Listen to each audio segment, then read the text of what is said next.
Amis du livre et amoureux de la lecture, surtout la lecture apprivoisée, bienvenue. Une nouvelle publication dans les rayons des bibliothèques. Sur la toile également, Bâtisseur des nations. Le livre apparaît, vous voyez déjà sa couverture. Sur le plan de la forme, c'est du bon boulot. Vraiment du bon boulot, le choix des couleurs et la qualité justement de cette publication Bâtisseur des nations, le sous-titre Émergence d'un leadership collectif. L'auteur de ce livre est avec nous sur ce plateau, Silas Mimile Makangu. Bienvenue. Merci Fabien, merci. J'ai bien prononcé le... Très bien, c'est ça. Vous êtes docteur, c'est ça votre ministère. Voilà. Votre livre vient de paraître aux éditions Kabod. Kabod édition. Mais alors, dans la Bible, il y a un nom Ikabod. Est-ce que vous avez emprunté de la Bible? Évidemment, oui. Ikabod, c'est la négation. Le préfixe I, en grec, c'est en hébreu plutôt, c'est la négation. Kabod, c'est la gloire. Et Kabod signifie la négation de la gloire ou encore la gloire est bannie. Donc, autrement, vous-même d'abord, vous êtes éditeur. Voilà. Auteur, éditeur. Oui. Donc, votre maison d'édition s'appelle La Gloire. Voilà, La Gloire, parce que nous croyons à la gloire. Très bien. C'est du bon boulot, mais le quantième livre de votre... C'est le 6e livre. 6e. Vous êtes fécond. Vous êtes... Je prends ça pour un compliment. Alors, je dois vous présenter de manière laconique. Vous êtes conférencier, Voilà. Auteur de plusieurs ouvrages. Vous en avez parlé au nombre de 6. D'ailleurs, vous êtes en route pour l'impression de notre ouvrage ou l'édition de notre ouvrage, homme d'affaires et pasteur. Donc, on peut être dans les affaires, également à la sacrificature, donc c'est pas interdit. Vous êtes également président de Pastoral Leadership Conference, PLC, un réseau qui réunit plusieurs pasteurs au Congo, votre pays. Et puis, vous êtes doctorant, double, oui. Parce que bientôt, ça sera deux dissertations doctorales. La première donc intitulée double plutôt politique internationale et la seconde en management stratégique opérationnel. Vous êtes responsable. Voilà. Alors, les gens qui vous connaissent souvent quand vous êtes reçu ici sont sous votre casquette des sacrificateurs, voilà. Serviteurs des dieux. Alors, votre ouvrage, je disais tantôt, c'est pratiquement plus de 200 pages. C'est du bon travail, il est fascinant, il faut le parcourir. Vous soutenez justement que Dieu a créé des hommes égaux en intelligence et en capacité. Oui. Une capacité susceptible, ou cette intelligence est susceptible de permettre à ces mêmes hommes d'eux-mêmes de corriger les inégalités très profondes de la nature sur lesquelles sont construites les nations. Donc, les inégalités qui sont profondes. Et les nations ont été construites sur ces inégalités. Vous soutenez aussi que la plus grande capacité, c'est donc le plus grand don qu'on peut donner à une nation, c'est son leader. Son leadership. Voilà, son leadership. Voilà. Et cette grande capacité, d'abord, c'est le mentorat. Oui. Donc, vice-versa, j'ai interverti. Le mentorat est la qualité ou la plus grande capacité d'un leader. Voilà. Ou la plus grande caractéristique par laquelle on reconnaît un leader, c'est le mentorat. Oui. Ça signifie quoi le mentorat? Cela vous permet de reconnaître et d'identifier très vite ce que c'est un leader, oui. Aussi dans sa capacité à former. Parce que le plus grand test dans le leadership consiste à ce que la vision pour laquelle vous vous êtes battu puisse perdurer au-delà de votre tombe.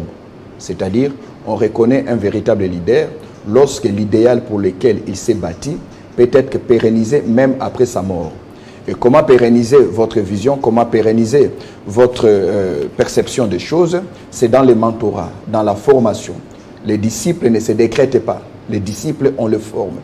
Pourquoi un leader Donc il faut former les successeurs. Il faudrait former les successeurs. Et c'est malheureusement le problème que nous rencontrons en Afrique et dans plusieurs autres pays du tiers-monde.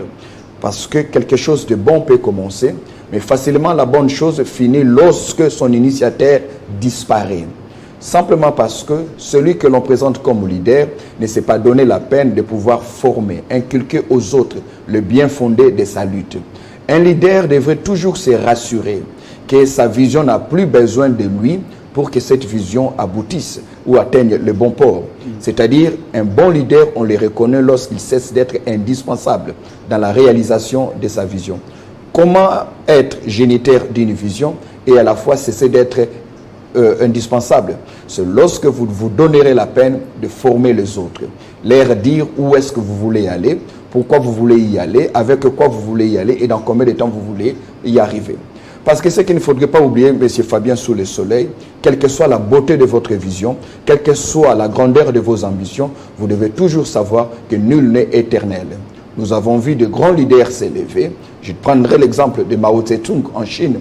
Lorsque Mao initie cette réforme agraire qu'il va initier dans son pays, la Chine, vous remarquerez que tout au long de la vie de Mao, la Chine est restée un pays pauvre. Voyez-vous?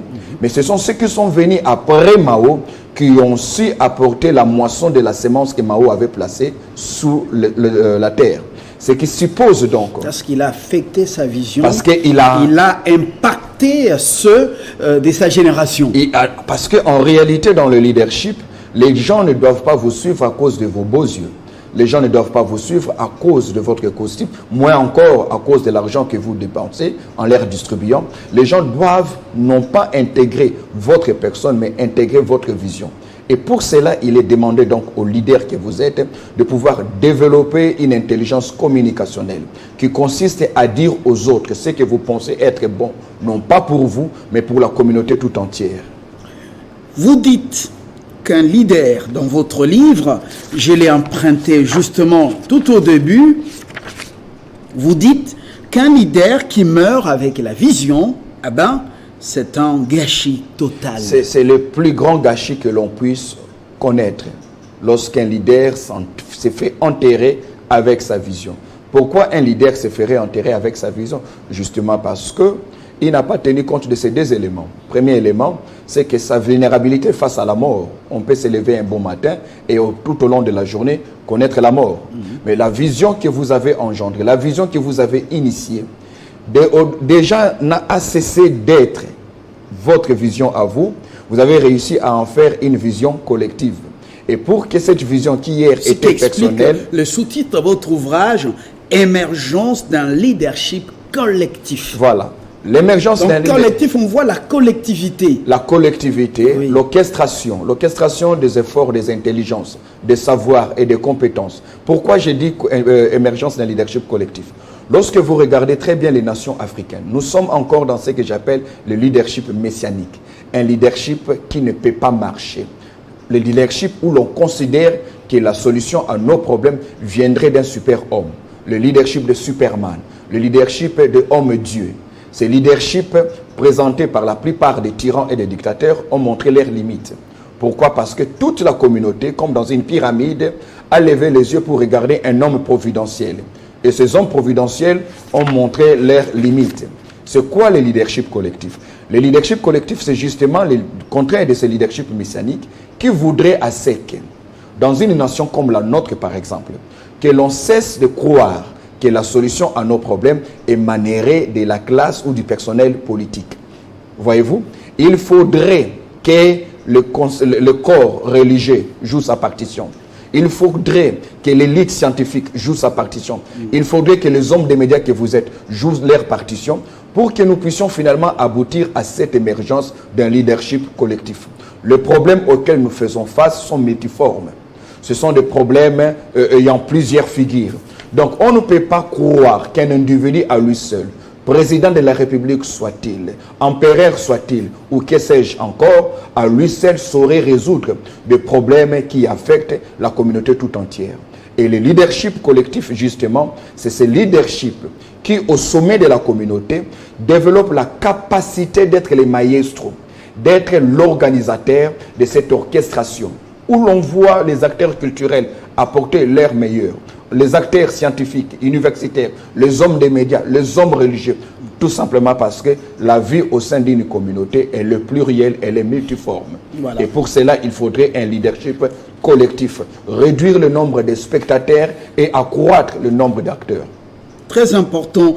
Il est fait mention dans votre livre qu'au-delà du terme ou de l'expression gâchis total, eh ben, c'est cela malgré sa connaissance, son savoir-faire ou sa richesse. Autrement, les leaders, vous dites, les leaders ne devraient pas emporter dans leur tombe leur savoir et leur expérience. Malheureusement, dans nos sociétés, les chefs d'orchestre meurent, les orchestres tombent, les chefs, les visionnaires meurent et les églises où les télévisions disparaissent, et les chefs des partis politiques meurent et eh bien, les partis disparaissent. C'est-à-dire, nous sommes jusque-là incapables de construire des institutions qui vont au-delà de nos tombes, qui vont au-delà de nos tombeaux, si je peux parler ainsi.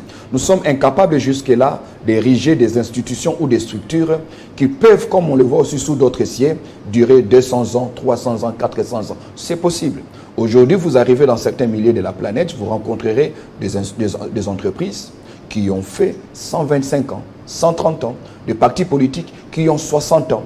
Mais regardez notre contexte social et même politique et même ecclésiastique. Pour aller plus loin, vous constaterez que nous sommes très forts lorsqu'il faut engendrer, lorsqu'il faut accoucher de très belles initiatives, de belles structures, mais malheureusement, par manque de mentorship, par manque d'ouverture, mais aussi par manque d'une intelligence stratégique qui se projette à long terme, nous avons du mal à ériger de belles choses qui durent longtemps. Est-ce que ce n'est pas de l'égoïsme qui nous caractérise? Parce à la fois l'égoïsme, les grands hommes, avec leurs grandes idées, leurs idées forces, préfèrent même beaucoup plus communiquer ou laisser le secret à leurs enfants ou à leurs épouses, jeunes frères, tout simplement pour pérenniser le bonheur familial et ne pas les léguer, les confier aux collaborateurs compétents qui ont déjà les prérequis, tout simplement parce qu'on dit non, à celui-là je ne peux pas confier parce qu'il ne sort pas de mes entrailles. Est-ce que ce n'est pas de l'égoïsme? Ah, oui, c'est de l'égoïsme, mais pas que de l'égoïsme. Je dirais, outre l'égoïsme, il y a aussi la peur d'être surplanté. Un leader est celui qui se fait confiance. Un leader est celui qui croit, d'abord, qu'il n'a pas le monopole de connaissances ou de compétences, mais qui croit qu'il est nécessaire pour lui de se faire accompagner de collaborateurs assez équipés, assez clairvoyants. Troisième élément qui pourrait être à la base de ce comportement tristement célèbre dans notre société et dans les sociétés qui nous sont proches, c'est aussi l'absence de la loyauté.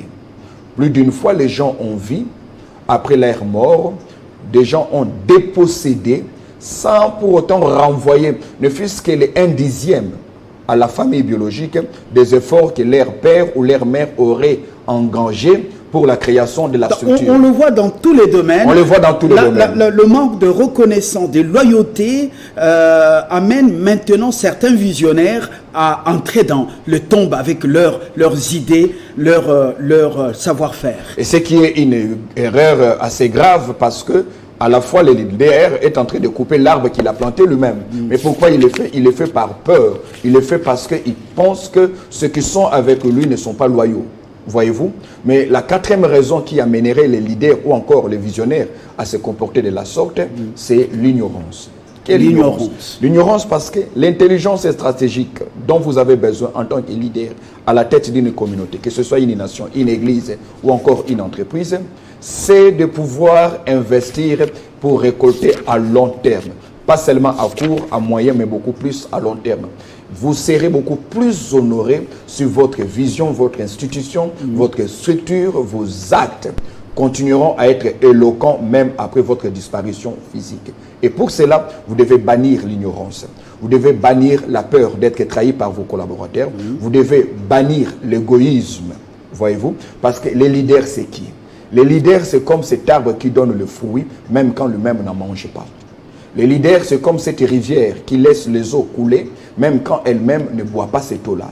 Les leaders, c'est celui qui joue à l'apostolat, qui se donne comme sacrifice, qui devient le catalyseur, qui conduit les autres vers le bien-être, vers le bonheur, même lorsqu'il n'aurait pas lui-même la garantie d'être bénéficiaire de cela. Voilà. Mais au moins, les générations à venir ne manqueront le pas reconnaître d'une manière ou d'une autre, renoncer au moins, renoncer à cette tendance de vivre, de pouvoir récolter ce qu'on a sémé, la culture de la cueillette, récolter ce qu'on a sémé, être capable de planter un arbre dont le premier fruit ne pourrait pas venir durant votre vie. C'est extrêmement important, c'est ce qui fait que d'autres nations sont fortes et puissantes. Parce qu'ils se projettent dans les 60 ans à venir, dans les 200 ans à venir. Il y a là la loi de la programmation aussi. En effet, nous devons sortir de cette culture de l'immédiateté. Nous devons sortir de cette culture, comme on dit à Lingala, Buka lelo, Lamba lelo, Lia lelo. On ne peut pas être une nation forte si on n'est là que pour résoudre les problèmes. Les nations sérieuses, les nations intelligentes font appel au cerveau qui sont capables de se lancer dans la prospective pour penser ou imaginer les types de problèmes que nous pourrions avoir en tant que société, en tant que nation, dans les 60 ou dans les 70 années à venir. Revenir dans le présent et nous poser la question si nous sommes capables, en tant que société ou en tant que communauté humaine, de faire face à ces problèmes-là. Et c'est en fonction des problèmes que nous aurions pu déceler dans la prospective que nous allons décider de ce à quoi correspondra notre école ou notre université, c'est à quoi devrait correspondre notre média, parce qu'en ce moment-là, les enfants que nous allons mettre au monde devaient être assez équipés pour résoudre les problèmes du lendemain.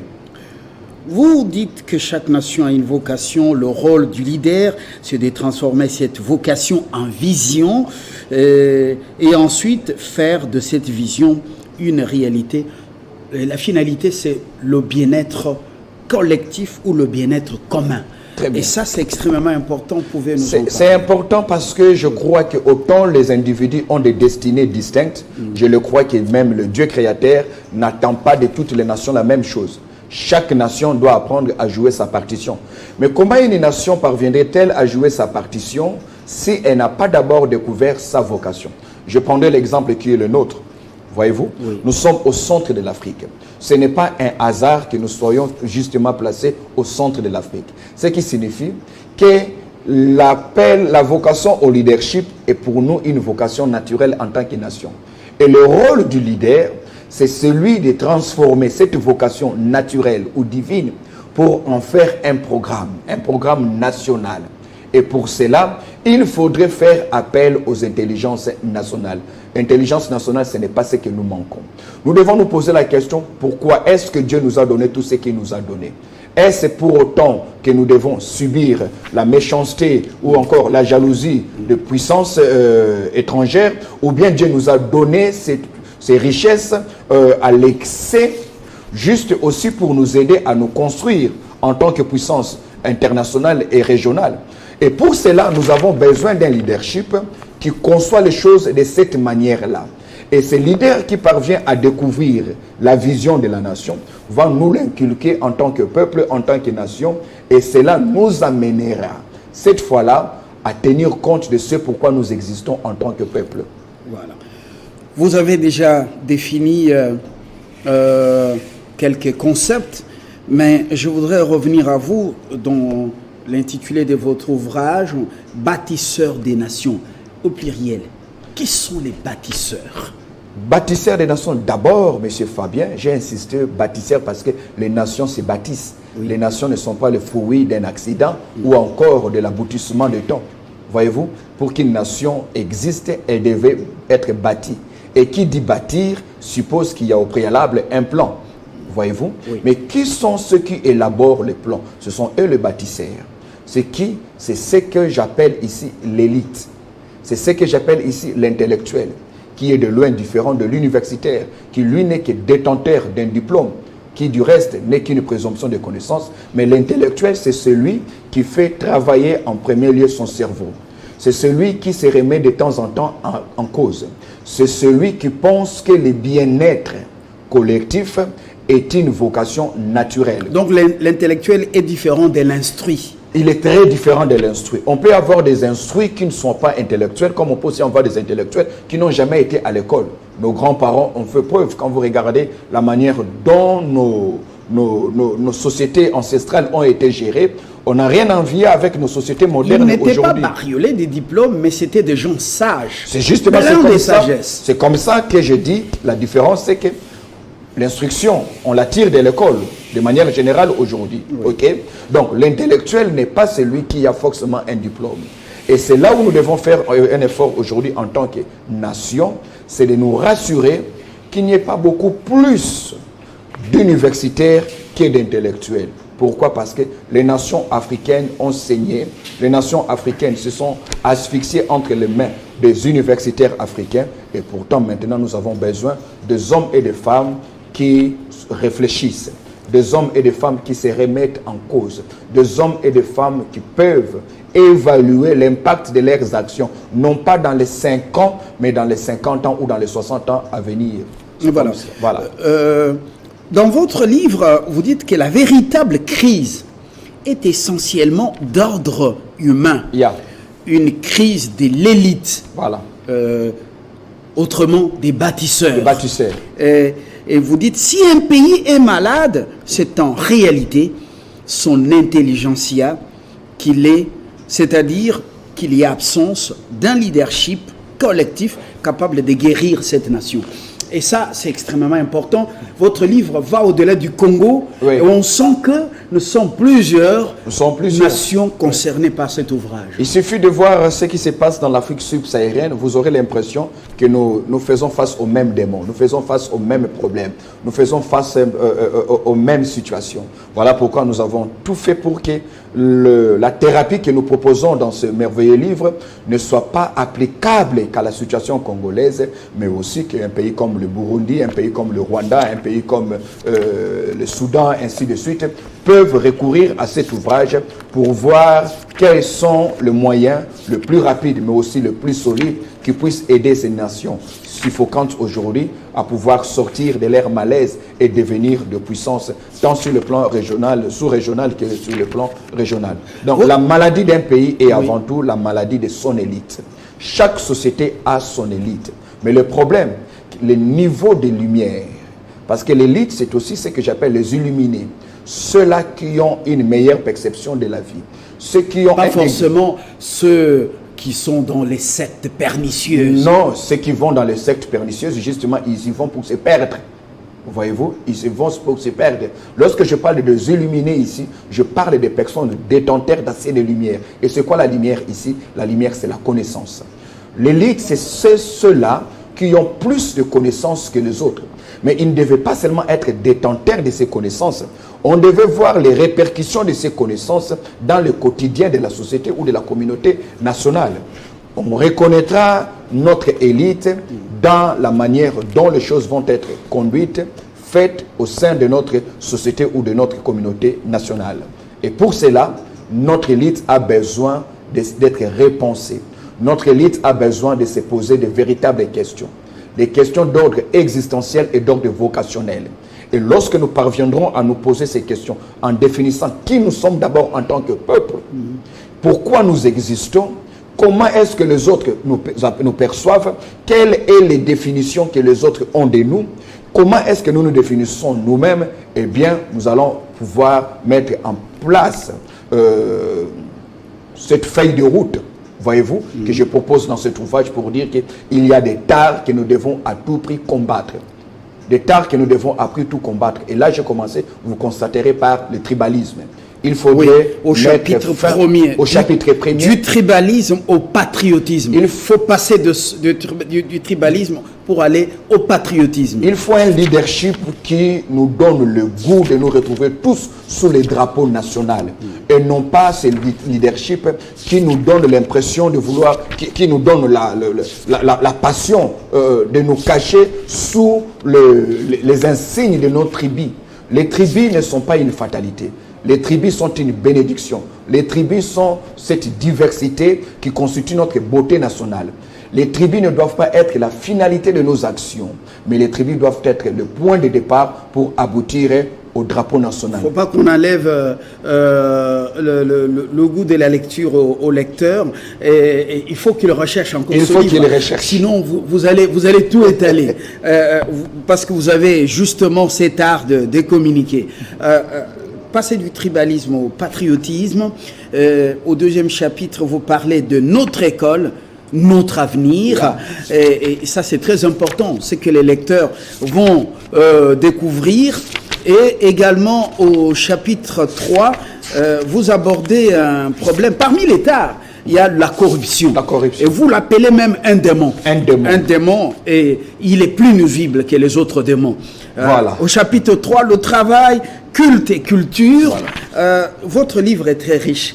Alors, pour l'instant, c'est une première lecture. Merci. Nous reviendrons dans un format plus élaboré parce que notre temps est limité. Très limité. Voilà. Je vous recommande ce livre. On peut le trouver où? On peut le retrouver au supermarché Money Shop. On peut aussi le retrouver à l'hôtel Rotana, dans le hall de l'hôtel Rotana. Et on peut aussi le retrouver dans le hall de l'hôtel Sultani. Très ou bien. Encore entrer en contact avec nous. Nous pourrons même faire venir, livrer les livres dans vos bureaux, dans vos maisons, dans vos lieux de travail. Nous avons tout un service qui peut se déplacer, venir vers vous déjà avec la dédicace. Avec la dédicace. Très bien. Les bâtisseurs des nations, émergence d'un leadership collectif, l'ouvrage de Silas Mimile Makangu. Il a plusieurs casquettes. Il faut explorer ce livre. J'ai commencé à prendre note, vous voyez, dans mon agenda. Je m'en rends compte. Et mes statuts seront pleins. À part le travail que je fais pour ma nation, ça sera plein. Avec votre autorisation, ça nous encourage. Je vais ressourcer. Évidemment, c'est ça le but même. Voilà. À très bientôt pour une autre lecture. Ça sera la suite. Pas rélecture, mais ce sera la suite.